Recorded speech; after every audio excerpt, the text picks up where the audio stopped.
And kind of the third thing that happened, so I was building a body of work about Hurricane Harvey, the heroes of Hurricane Harvey, when the first bee went on the endangered species list. And that was a little unsettling. As I was working on my Hurricane Harvey work, I started researching the bee situation. So it was about a year. Like, I'm binge watching bee movies. On the 4th of July, I'm signing up on entomologists' websites and reading all these articles, and all I hear about is the industrial situation of the honeybee, which that's all really I knew because that's all we read about. And then one day I heard scientists say, entomologists, maybe we're worried about the wrong bee.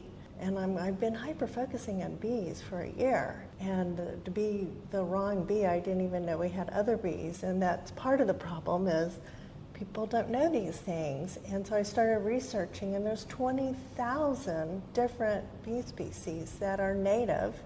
And actually, the home beekeeper is really hurting the situation because we have so few native plants that there's not enough pollen to go around when there's 10,000 honeybees. They're aggressive. So those three things kind of set me down this journey where I decided to commit my work to telling these stories. So I've been looking at wind erosion from living in the Southwest, and then I started learning about the soil.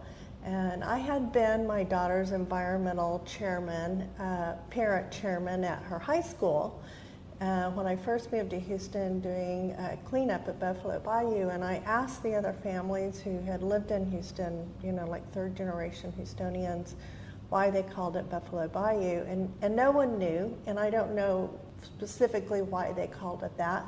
But with a little research, I found that the last herd of bison went by just after the Alamo. I thought that was interesting. So I kind of kept that in my back pocket and felt like people should know that.